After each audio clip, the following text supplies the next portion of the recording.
Creative babble.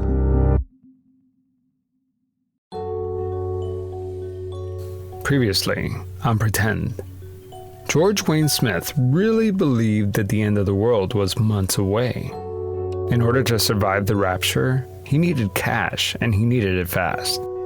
George Smith and his friend Chris Harven decided to rob a bank in Norco, California. And just like in the movies, these bank robbers charged into the bank and demanded all the money. Except it was Friday afternoon and the vault was pretty much empty. On their way out of the bank, they blasted away at the sheriff's deputy arriving at the scene. Riverside to Norco units have a 211 in progress at the Security Pacific Bank, 4th and Hamner. I've been hit! Officer hit, clear the air, 1199. Rear subject bleeding bad, I got artery hit! I need help! The robbers were armed to the teeth. This is Peter Houlihan, author of the book titled Norco 80, the true story of the most spectacular bank robbery in American history. There was over 500 rounds fired, 200 of them shot at Belaski alone, and they hit his vehicle 46 times, wounding him in five different places, once badly in the elbow. All three of the responding deputies had their vehicles struck multiple times. There were bullets in citizens' cars, in houses, into storefronts. Everything in that intersection was hit with gunfire. 5 civilians had been injured. The Riverside County Sheriff's deputies were completely overwhelmed in the firefight. They really never even stood a chance. So let's pick up the story where we last left off.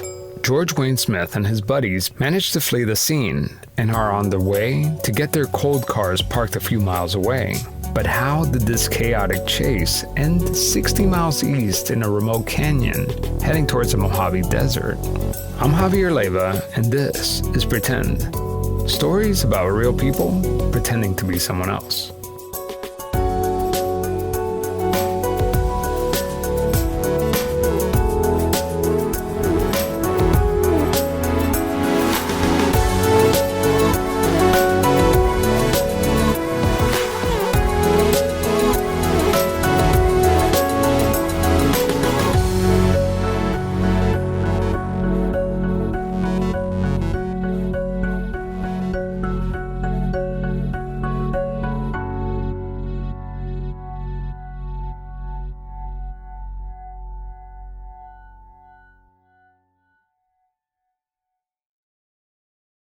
I want to tell you about a service that I just started using. It's called BetterHelp.com. And I have to tell you, I'm super impressed. I mean, it was easy to set up, and in just a few minutes, I was matched with a counselor who specializes in the area that I wanted to talk about.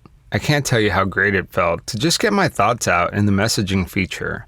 I was able to organize my thoughts before I spoke to my counselor. And the best part is, it's safe and secure. And also, it's super convenient. I'm able to get help on my schedule and pace. You can even schedule a chat or a phone conversation with your therapist. So if you're feeling depressed, stressed out, having relationship problems, or any concerns, you should really try this out. This is not a crisis hotline. These are more than 3,000 real U.S. licensed therapists working on your schedule. You should give it a spin. Pretend listeners get 10% off your first month with a discount code, PRETEND. Go to betterhelp.com/pretend.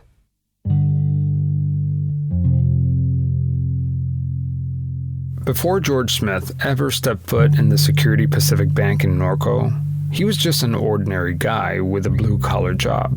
So how did he ever convince anyone to go along with this crazy plan? Well, he found another like-minded friend who he could talk to. His name was Chris Harven. Chris Harven and George Smith worked as landscapers for the city parks. Here's Peter Houlihan again. And they got along from the start. They had similar interests. They were interested in guns, they were interested in survivalism, and they were interested in smoking pot. And they would just talk and talk and talk all day about their beliefs, about their interests, and sneaking off to get stoned every once in a while. I would imagine that when he's talking to Chris, that he's having all these end-of-the-world conversations with him. Did Chris also have those types of beliefs? Well, Chris was certainly a different breed of cat than George Smith.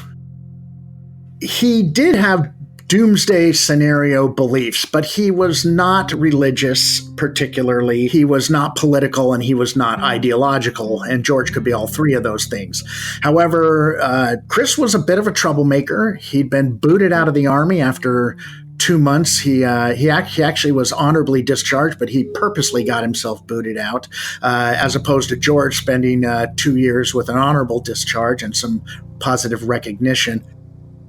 George Smith and Chris Harven couldn't agree on why the world was going to end, but they could agree on one thing. But if there was a commonality between the beliefs in George and Chris, it was that there was going to be a collapse of society in which only the well-prepared and the well-armed would survive.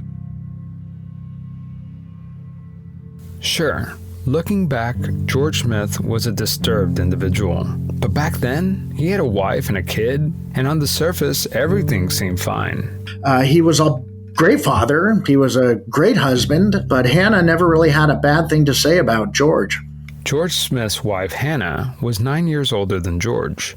Hannah was a serious young woman in her 30s, and George was only 23 years old. And for Hannah, sort of George's grandiose plans, particularly the amount of time and money he was devoting to preparing for the apocalypse, were no longer charming to her.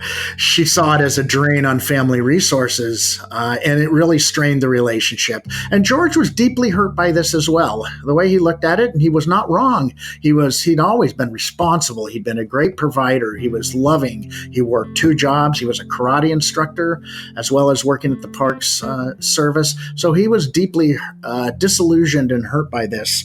And eventually they did go their separate ways, but there was no deep animosity towards each other ever. George's breakup with Hannah was really the start of downturns in personal fortune for both Chris Harven and George. They both lost their jobs. They both experienced divorces. They were separated from their children for the most part. So their lives are kind of falling apart. Not only do they think that the end of the world is coming, but their marriages are ending. They're running out of money. I mean, things are getting pretty intense, right? So both these guys, they start preparing, right? They're starting to build a plan to survive. And it really kind of, especially with George, was really the catalyst to a ramping up of his end times beliefs. And both of them turned their focus to converting this house in Mira Loma as just a 1-story, 3-bedroom stucco affair with a backyard of a cinder block wall. But they began to turn it into a fortress. They strung barbed wire around the perimeter of the fence. They nailed in carpet tacks so that anybody trying to climb over would shred their fingers on it. They began to increase the amount of guns they had on hand. And probably the most profound feature was a pit. They had begun to dig 10 feet down from the backyard, and it went down 10 feet, and then it extended underneath the foundation of the house to the garage. And that was not only to be a bomb shelter, but also an escape tunnel should they need to escape either from the house to the backyard or from the backyard back to the house. And here's where the logic might not make sense to a lot of people, because if the end of the world is coming, you don't really need money, do you? But I guess they saw it that way. They needed to be prepared with cash, right?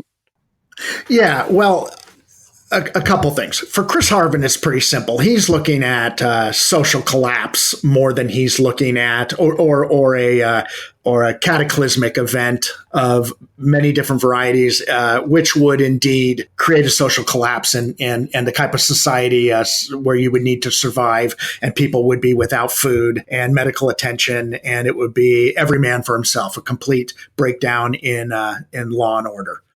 So they didn't see it as a entire extermination of mankind necessarily, both in their in several ways, saw that there would be a period which would need to be survived. But the ultimate goal, particularly for George Smith, was he wanted to buy a cabin up in the mountains of Utah or Colorado where he could gather together all of his loved ones, have the weapons and the food and all the provisions to survive this cataclysmic period. And he certainly did not have the money for that. When his bank account began to dwindle from unemployment, he began to have a desperation in him that he needed to accomplish that.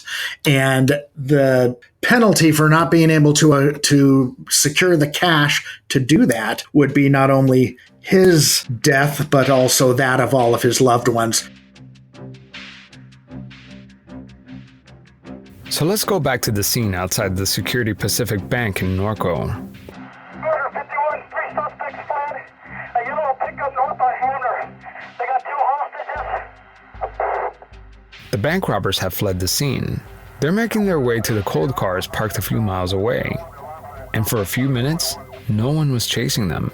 Riverside Doll, a yellow pickup has fled with 2 hostages northbound on Hamner. But eventually, every cop in the surrounding area was on their tail.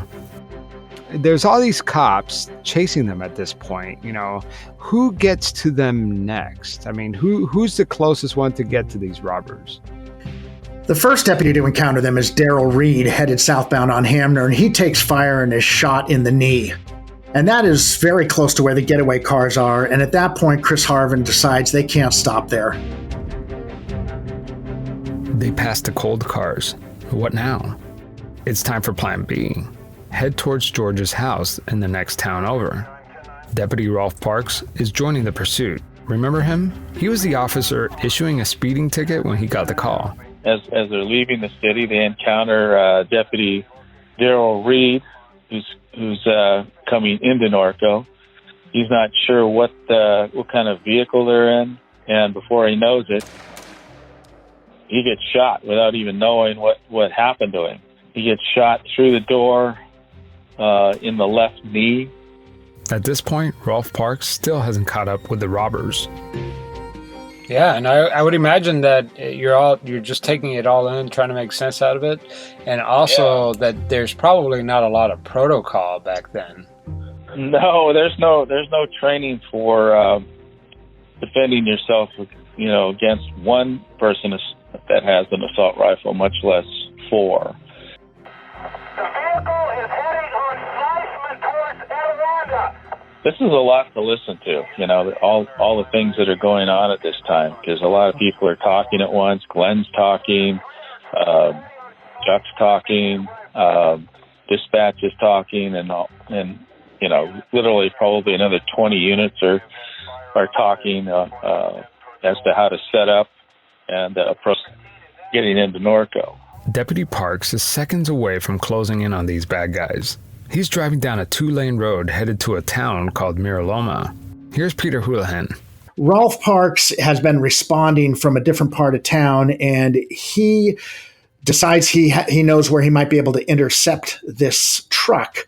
So he pulls down Holmes Avenue and positions himself there, and suddenly realizes that he is about to come head to head with escaping bank robbers who have already shot several deputies and have disabled almost every vehicle that they've come in contact with. When I spoke to Rolf Parks about this, he had no trouble remembering that day. It's almost like he's been replaying the scene over and over again in his head for the last 39 years. And I'm heading on a collision course towards the suspects. And as I'm approaching the area simultaneous to Doug Borden being shot at and crashing his car, I see the suspects coming down the street towards me.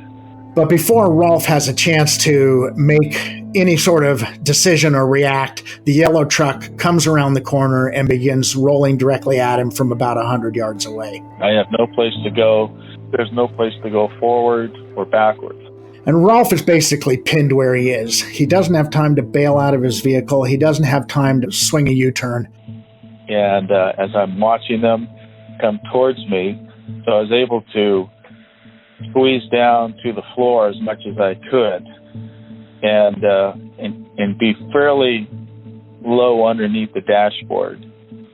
And I get kind of concerned here that they might just decide to ram into the side of my car and shoot me. And so the only thing I can do at this point is try to make myself as little as possible inside the patrol unit that I was in. And I know that they're coming by. I can hear the engine coming by, and then I hear the rounds hitting the car in front of me. You know, you can hear that boom, boom, you know, and the sound of the metal being penetrated by the bullets. And I have my left arm sort of covering the top of my head, but I'm kind of looking underneath the elbow, if you will, with my left eye up at the suspects. And it's kind of where you've heard where time kind of slows down. And I can see these guys looking for me from the back of the pickup. And they're shooting rounds, they're hitting the door. His unit is literally being disintegrating around him. He's taking so much gunfire through his windshield, into the engine compartment, rounds splintering through the inside of his vehicle. But the truck just keeps coming at him at a pretty ominously slow rate of speed. Chris Harven, behind the wheel, reaches out the window with a handgun at point-blank range. He fires upon Rolf Parks. And then as the truck drifts by, Russell Harven aims his gun down, his .223 semi-automatic, and fires at Rolf.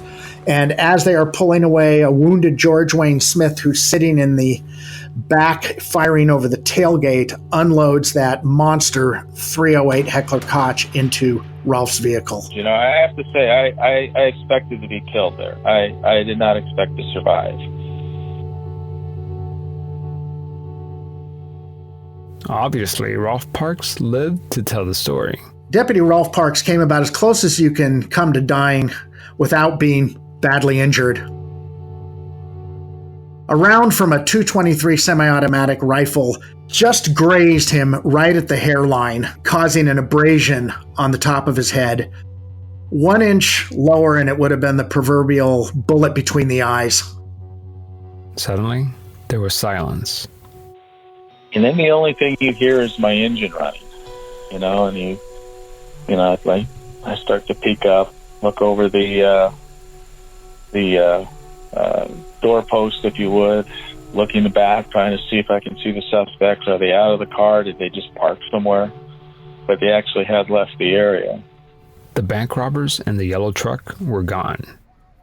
I checked my head. I can see that I've got some bleeding, you know, and on the very top of my head. My hair is full of glass. My face is full of glass. But for all intents and purposes, I'm okay. I'm still able to fight, if you will. And after gathering myself and uprighting myself, I put the car in gear. I make a U-turn and I begin the following of the suspects. Eventually, law enforcement spot the yellow truck. There's a California Highway Patrol officer and a sheriff's deputy behind them, including Rolf Parks, whose patrol car was dissolved by bullets.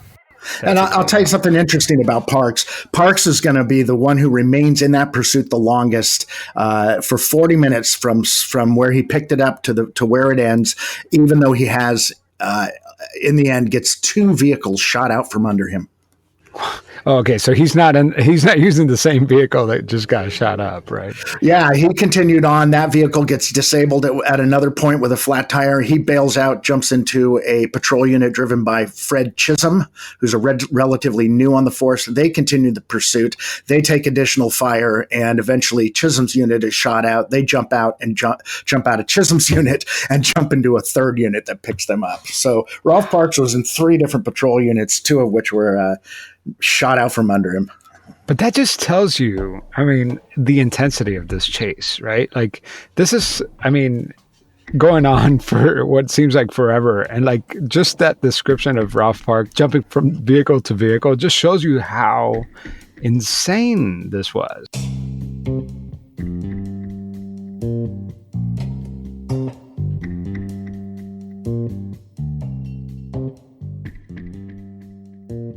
Ralph Parks rejoins the chase ahead, which is pretty freaking crazy considering that he was outgunned.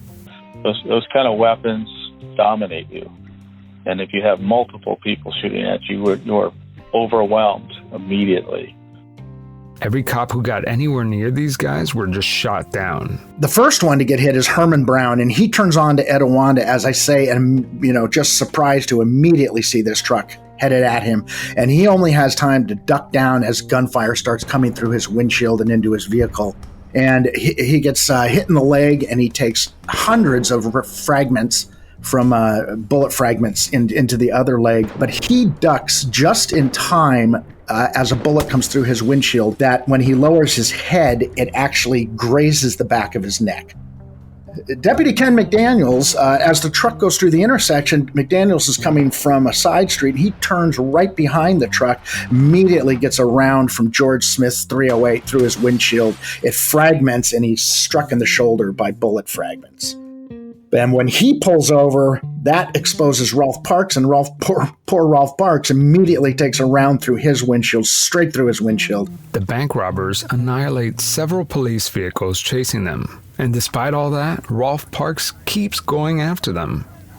So at this point, no one's chasing the suspects except me. So you can see that he's just dialing me in. And the next thing I know, here comes a big round right through the windshield, right over my head, through the car and out the back end. I think if you're listening to this right now, you must be asking yourself, why didn't they shoot this truck down? Why didn't they put, strips on the road to tear up their tires? I mean, there had to have been a way to stop these guys, right? At that point, you'll see in a moment, the helicopter joins the pursuit, which kind of changes everything. But this is unfolding so fast, and they are taking so many turns that you cannot anticipate where this truck is headed. Additionally, those guys know what they have. They have their handguns are going to do nothing. They're soft-leaded 6-shooters. They can't even penetrate a vehicle except through a window. The yellow truck starts weaving through the side streets of these suburban neighborhoods. And they're literally turning every block to try to shake off cops. But as these patrol units that are coming in from all angles, I mean, everyone in the field is headed towards this pursuit at this point. These vehicles are coming upon this truck, headed in the opposite direction with literally no warning. I mean, it's just on them, and they immediately start taking fire. Just picture rows of houses, just block after block, with kids coming home from school. There's people out in their yards watering their lawns, fixing their cars, just talking to each other at the mailboxes.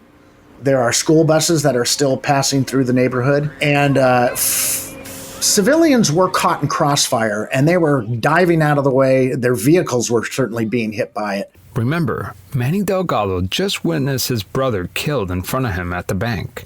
He's pissed. And by all accounts, Manny Delgado was shooting at anything that moved. And at one point, they grazed the finger of a child who was riding, a 12-year-old boy who was riding a Stingray bicycle. But mostly this was a case of civilians diving out of the way. A California highway patrolman by the name of Doug Ernest begins following the yellow truck through the suburban streets of Mariloma. He's driving with his head dipped below the dashboard for fear of being shot through the windshield.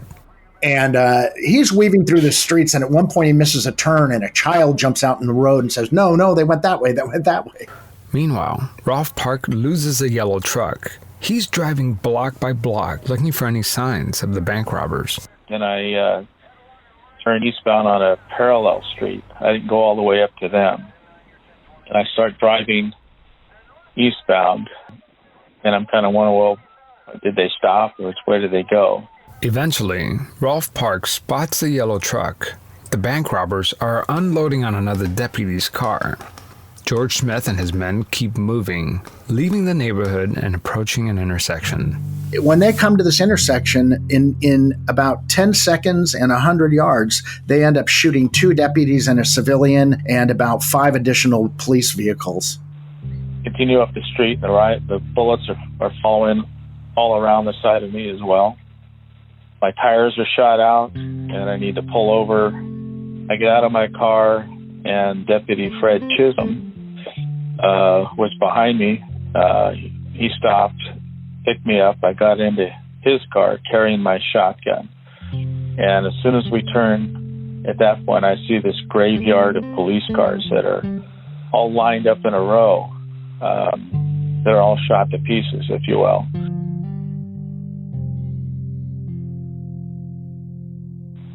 Because at that time, nobody was following them.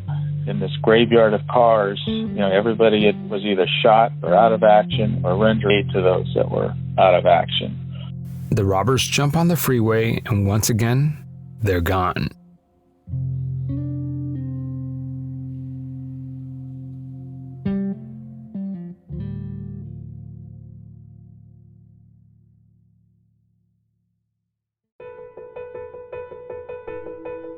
And so what happens next? I mean, so they're heading into the mountainside, right? Helicopters chasing them. What happens next?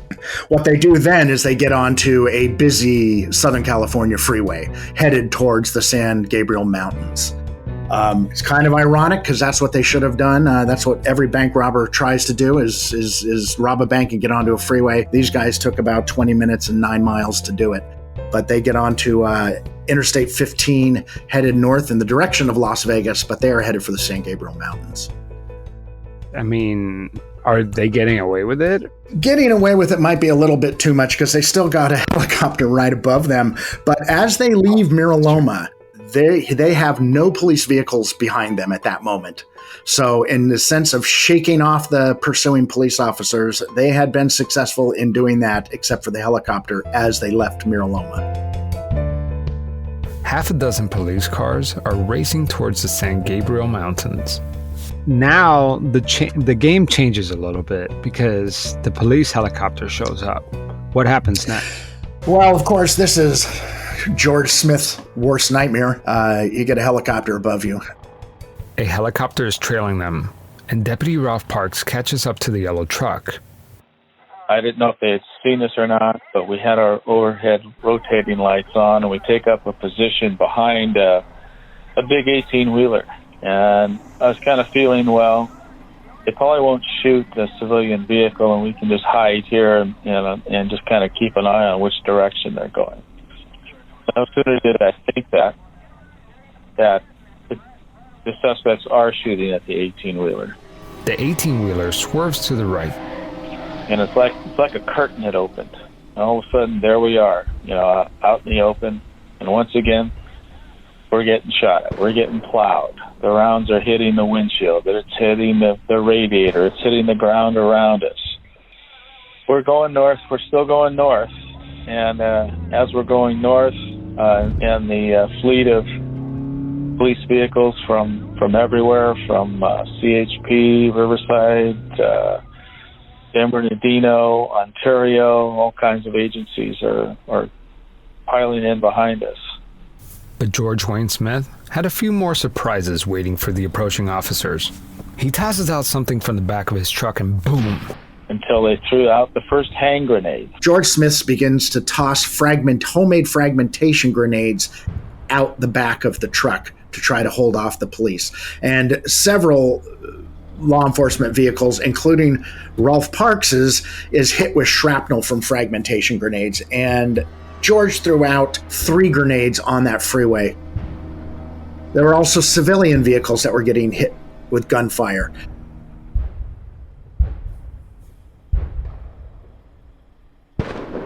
So the CHP officer backs off, and we're still chasing the suspects.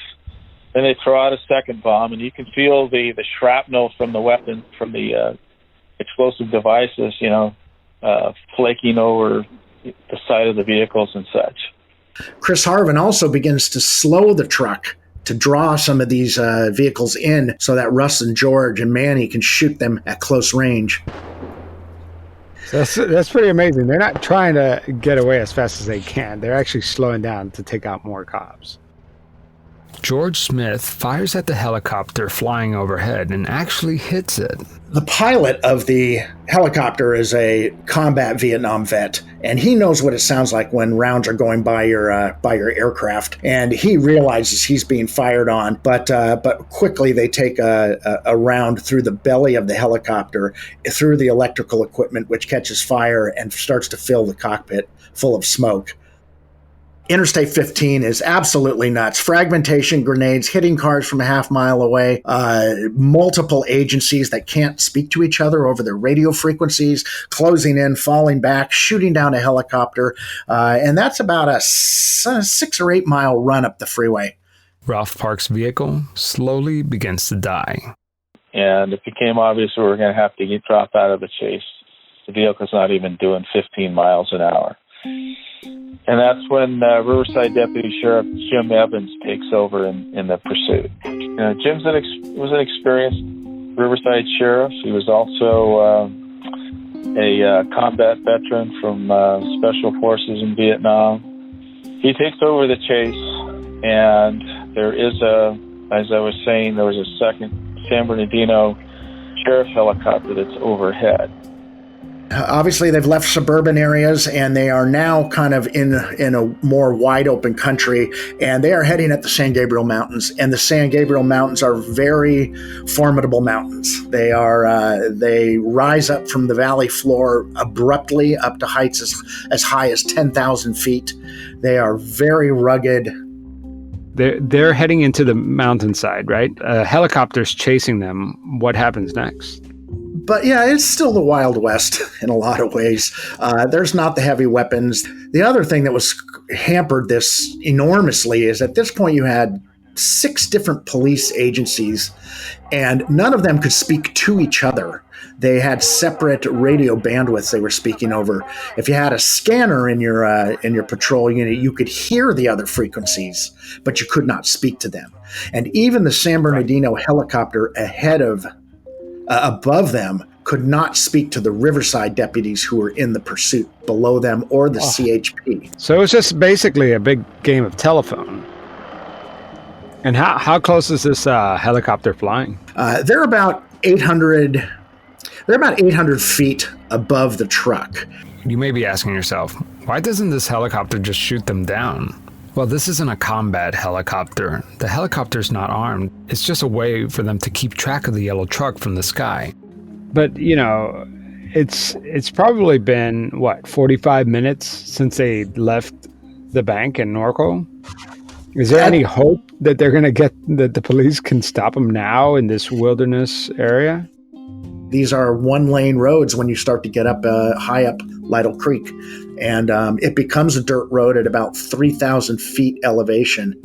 And it is a very, very curvy road all the way up to that point. And after that, it's rough going. One detective joked that at this point, the only way they're going to catch these guys is if they run out of ammo or fuel. And so we are the last car in the pursuit at this point. And we're just, following the line of cars. There's probably 30 police cars in front of us. So Deputy Jim Evans is chasing them up the side of the mountain, right? So there's, I'm imagining like switchbacks. Sure. Let me just say a few things about Jim Evans. He's a Texan. He's a Vietnam veteran, Green Beret. And he is about 38 years old or so. And Jim Evans is just a super great guy. Soft-spoken when he's not on duty, and sometimes when he is on duty, he wears a cowboy hat. By all accounts, just a really good guy and a cool customer under fire. So as Jim Evans takes the lead in the pursuit, he is communicating with Don Bender, the narcotics officer with the Claymores, and he is trying to get information on this truck. And he is, of course, taking fire all the way up the canyon, as are the other units. There are now 35 to 40 patrol units chasing this yellow truck, strung out behind it in the canyon. So Jim Evans is asking for information, and as he says, what I want to know is if that truck stops, because Chris Harven had taken to stopping the truck around horseshoe turns or blind curves. And when the officers would come around, George and Russ would open up on it. Ralph Parks is still chasing these guys up the mountain, but he's several cop cars behind. And I'm listening to Sergeant Bender. I'm listening to Jim Evans. And I can see, you can tell that the suspects are in a windy road area and that they're stopping somewhere close to the winds in the road, and they're waiting for the units, in this case Jim Evans, to come around the corner and then trying to pick them off as he came around. Jim would stop, let them give them some more space, and the chase went like this for, I don't know, maybe another 5 minutes or so.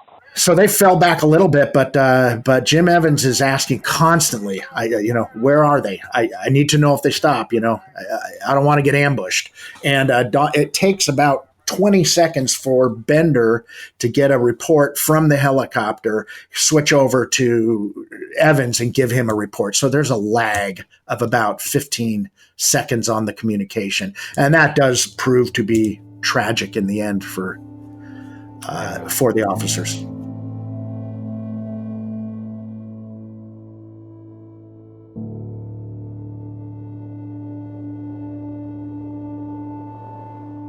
And for the first time in this entire fiasco, the cops leveled the playing field.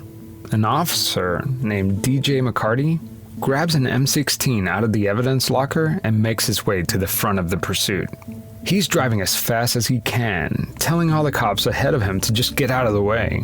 McFerrin was driving like a bat out of hell, radioing everybody in front of them and saying, got to get out of our way. We got an automatic. We're getting to the front. Other agencies picked up on it, and most of them were moving out of the way. By the time they reach this very narrow fire road, the only person in front of them is Jim Evans. And the pursuit now heads up this fire road, clinging to the side of an extremely steep mountainside. At one point, the yellow truck is headed up a steep grade.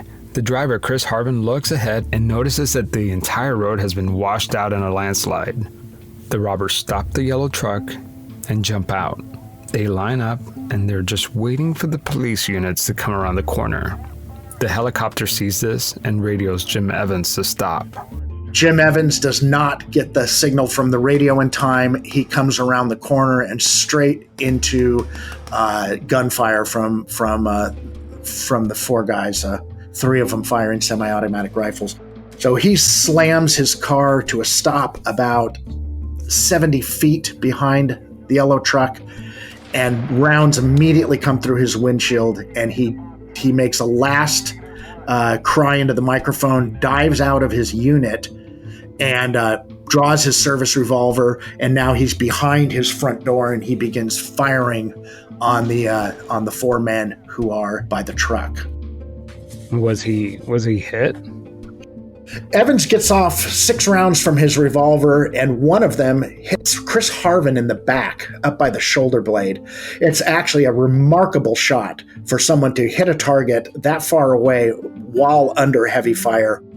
But by this time, Jim Evans is backed up to the rear of his vehicle. He ducks down. He uses a speed loader to reload his chambers, and he comes up from behind the trunk of his car to resume firing, and he is struck in the eye by a round from a .223, and he dies instantly.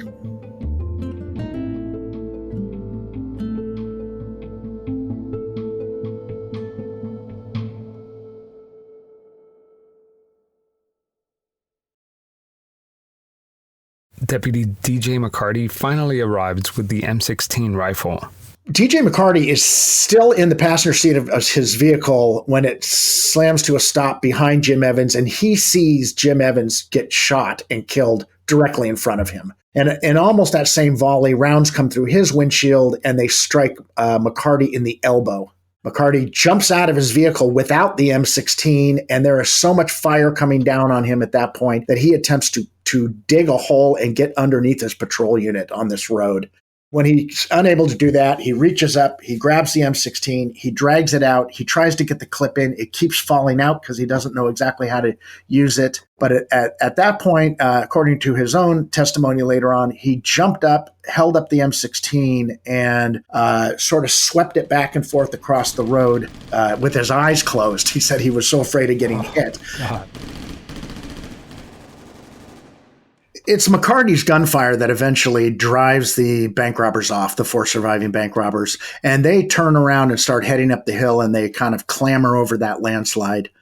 Chris Harven is shot in the back, but he is still able to keep moving. George Smith has, by some accounts, lost a third of his blood supply through a shot high up in the groin area, but he continues on. Russell Harven has a pellet under his scalp, but he's, for all intents and purposes, he's okay. But he's a diabetic, and he did not bring any insulin with him. Manny Delgado is unharmed, and he continues up the road. Deputy Ralph Parks arrives at the scene and starts shooting at the suspects. And I'm getting out of my car, and I'm looking at this, and I've got the rifle in my hand. And it's a forested area, so I didn't have a great shot or anything, but I walked to the front of my car, without trying to do anything safe, and I just started shooting at them. And it became kind of problematic for me to try and shoot without hitting trees. So I run to the back of the car and try to pick them up there, and there's more trees to the back than there are in the front. And I can't even get off another round. I keep going down the hill to try and find a better way to shoot at the suspect. And there's a bend in that dirt road, and they turn the into bend going to their right, and they're now all of a sudden they're out of my view. And at this point, I feel really kind of devastated that I really didn't get, to return fire as much as I wanted to. That still kind of haunts me today. That I couldn't give them a piece of my mind as well. The chase is over at this point. Again, the robbers got away. It's now nightfall, and it's cold as hell. The sunlight fades behind the mountains. Snow and freezing rain begin to fall. At that point, are you thinking to yourself, did they get away with this? Yeah, you got to wonder, are they going to get away with this? I got to say, we just took the biggest ass kicking we'd ever had. I think law enforcement, I don't know if any other way to describe it, but it was like the biggest ass kicking that any agency could have in the course of a day's work or any time. They got away, and despite his desire to keep chasing them, Ralph Parks was forced to stop and was airlifted to receive medical attention. The next morning began one of the largest manhunts in California history. The San Bernardino sheriff who are leading the manhunt, and they ask for these specialized SWAT teams, and these are 2-man teams with one commander that are referred to as the hunt and kill teams. They have one member who is carrying a shotgun, one who is carrying a long-range, high-powered .308 rifle, and then a commander who is sort of leading them and deploying them to certain areas. And there's over 250 involved in this manhunt. That commences at first light the next day. I mean, this is a big moment because for the first time, the robbers are not armed to the teeth, right? It's more of a level playing field at this point, right? Yeah, they had thrown away their heavy weapons. They really didn't have, for all the shooting that they did, they realized at this point they just needed to escape. They were not going to fight their way out of this canyon. Chris and his brother Russ Harven didn't put up a fight. Chris was shot. Russ was having diabetic symptoms, and they began just walking out of the canyon, and they were picked up by some sheriff's deputies down in the Lytle Creek bed. The other robber, Manny Delgado, had been making his way through the rugged hillside. And at first light, he was under a very thick stand of manzanita bushes that went above his head, and you could only really crawl to get through them. And he was lying face down, holding a .38 handgun when a helicopter came over him, and with the blades of the rotor, the wind created from that, the bushes parted and they caught a glimpse of Manny and they spotted him down there. Manny Delgado rises up a little bit. They see the gun in his hand, and John View fires 3 times. Glenn Bartholomew fires three shotgun blasts, and Manny Delgado is hit by all of them. They determine that he was killed from a round from a .38 straight through his heart. Self-inflicted gunshot wound through the heart. It is likely that Manny Delgado fell on his own gun.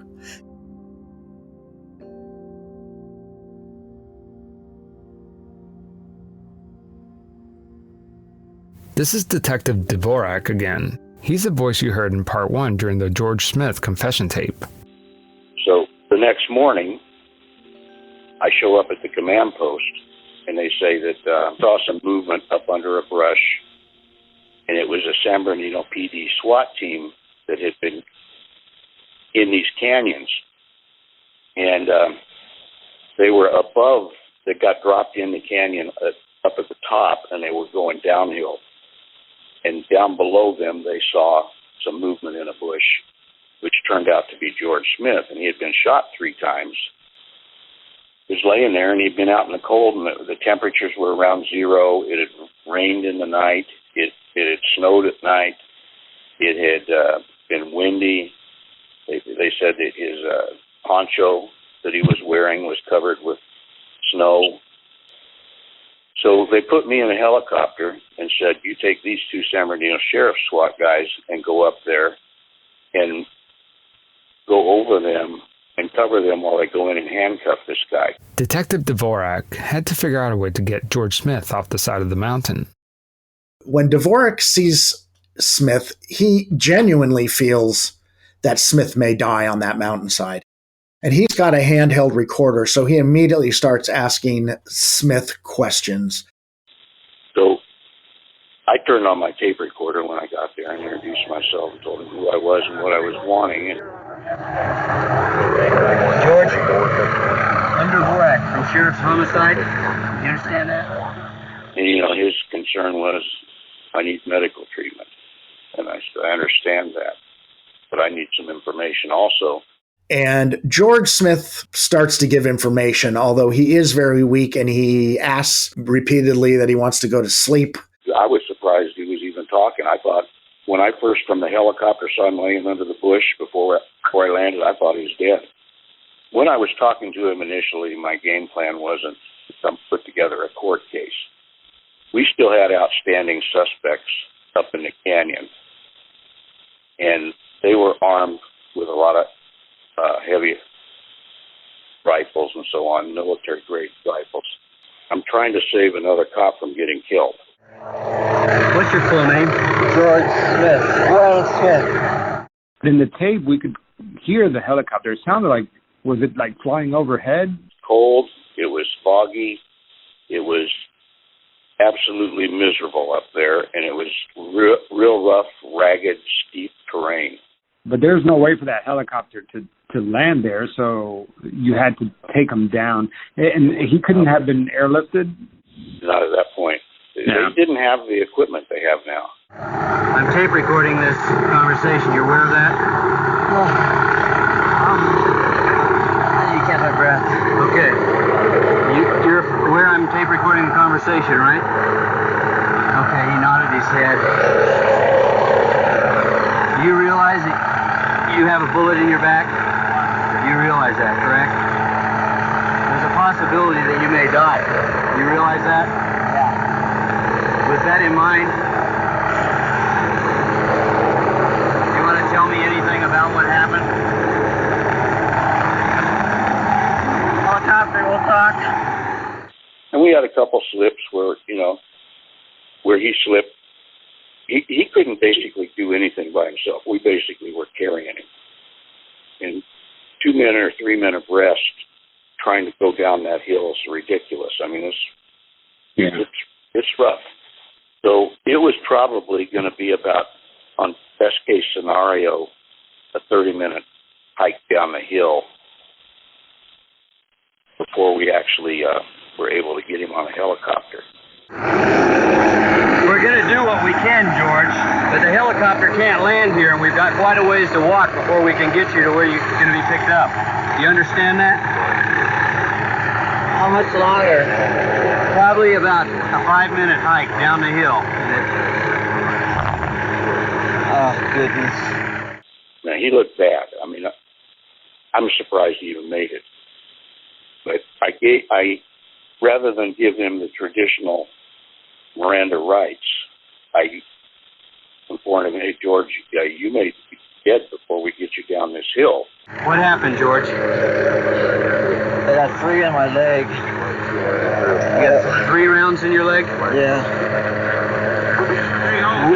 Where did you get the 3 rounds in your leg? At the bank. At the bank? The Bank of Norco? Yeah. Sheriff keeps saying he's going to pass out on us, so why don't we press the bear, George? Just a minute. I gave him what they call a dying declaration, which is the courts have accepted it, saying that basically if a person thinks he's going to die or he may be dying, he has no real reason to lie to you at that point. Did you get in a shootout with the cops in a bank in Norco? The Security Pacific Bank? How many of you were there? 5. What were their names? Chris, Bill, Manny, George, and Russ. Yourself, meaning George? Right. You know their last names? Harven and Delgado. Smith is me.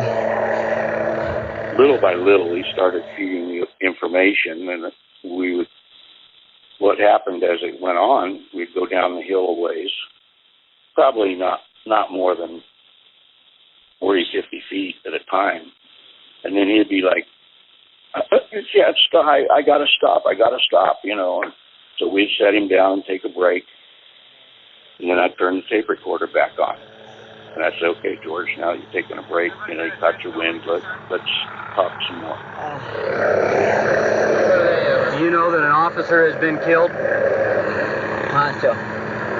I'm telling you now, an officer has been killed and you'll be taken into custody in San Bernardino County for the murder of one officer.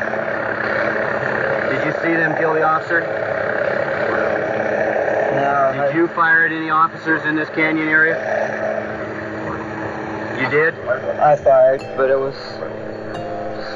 Who killed the officer?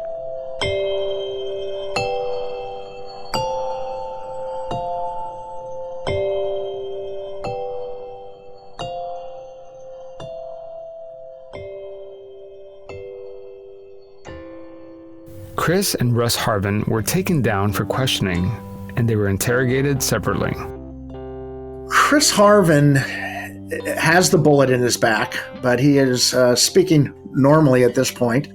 Chris Harven really goes into the background and the motivations of why they robbed this bank. And for Chris Harven, it's really that, these guys were all in desperate situations of one point or another. But it's Chris Harven's contention that George Wayne Smith pretty much bullied him into it. He wanted to back out, and George would call him a yellow belly and a coward, and that he kind of just went along with it and doesn't even really know why.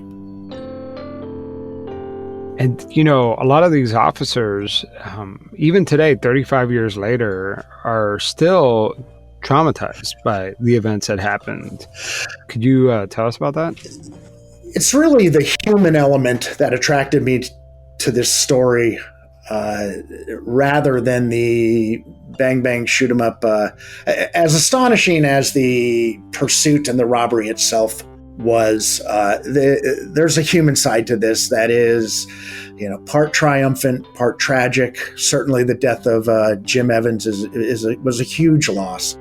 But these deputies, really, many of them went on their own journeys after due to post-traumatic stress disorder.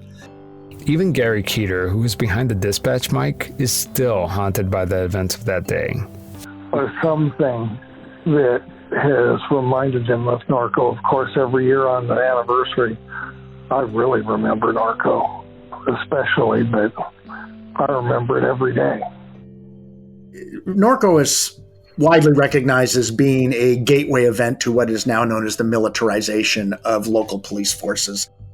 The deputies were so woefully outgunned that it was really a wake-up call that convinced the local law enforcement there to begin with that they needed to get better, more powerful weapons into the field.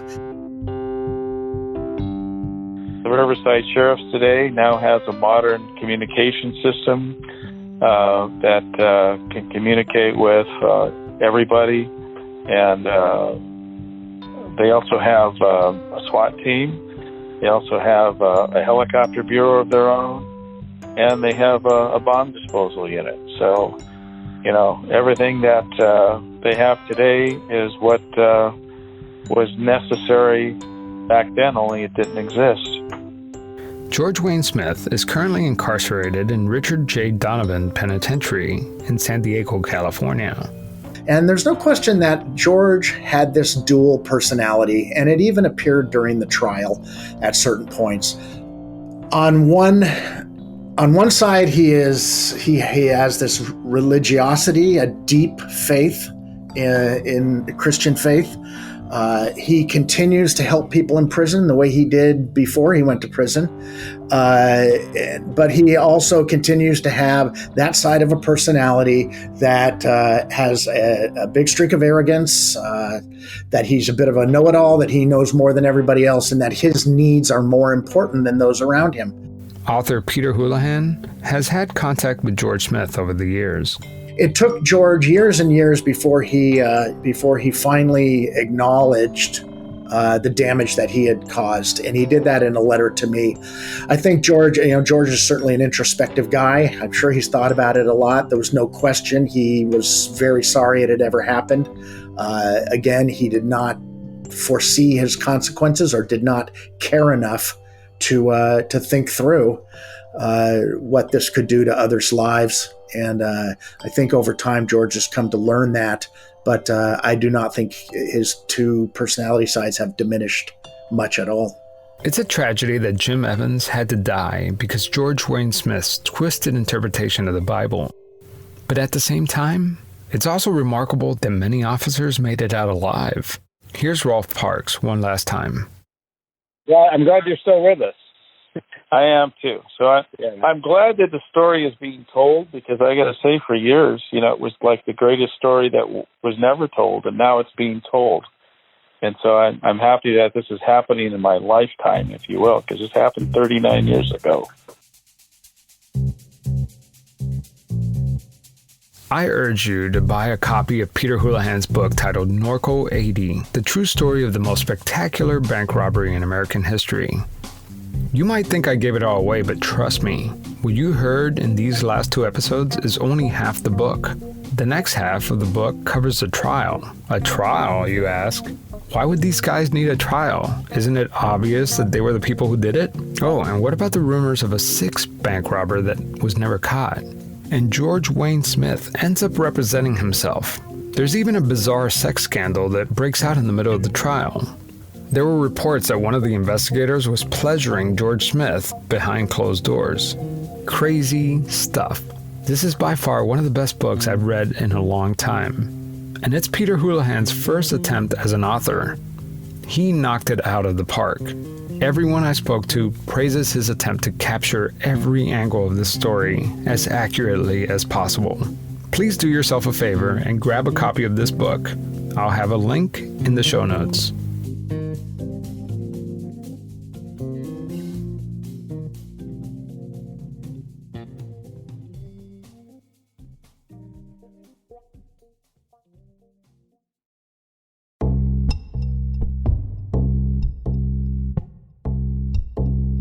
Next time on Pretend. George Wayne Smith, the Norco bank robber, wasn't exactly pretending to be someone else. He could just easily switch between 2 distinct personalities. We're gonna meet someone else who lived a double life, a well-respected psychologist who was a bit of a Dr. Jekyll, Mr. Hyde character. Here's his wife, Jan, telling me about his affair with a prostitute named Dawn. part of the being drawn to a prostitute is you're not going to be rejected. It's very easy access. It's almost guaranteed access as long as you have money. He could go down there and he could be in control and he could slip into a different role, be somebody that he really wasn't. And he had a guaranteed audience, somebody to look up to him, somebody that needed him, which is all of what I used to be but wasn't anymore. Jan Canty recalls how she discovered her husband's secret life, and it's pretty shocking. That's the next episode, and it's coming out soon, I promise. You may have noticed that Season 4 already has 9 episodes out. This is typically around the time when I take a few months off to prepare for the new season, but I'm not doing that this time. I'm just going to take 2 weeks off, and I already have 9+ episodes lined up for you guys, and it's pretty awesome. So we're just going to keep this train rolling. And I want to thank everyone who left a review on Apple Podcasts. This week's t-shirt winners are at Susie Fries 1, at Brandora 911, and at Tim750, who says he wishes Pretend was a weekly show. Ha! That's not gonna happen. But good try, buddy. Are you trying to kill me or something? But you're getting a t-shirt anyway. If you want one of these screen-printed Pretend shirts, write a post on social media and tell your friends why you love Pretend. Make sure you tag me, and I will randomly pick a winner and send you a shirt. So write a post, tag me, and, well, you know how it works. Thank you again for everyone who supports the show. If you want early access to episodes without any commercials, sign up for Patreon at pretendradio.org and click the donate button. Okay, guys, talk to you soon. Creative Babble.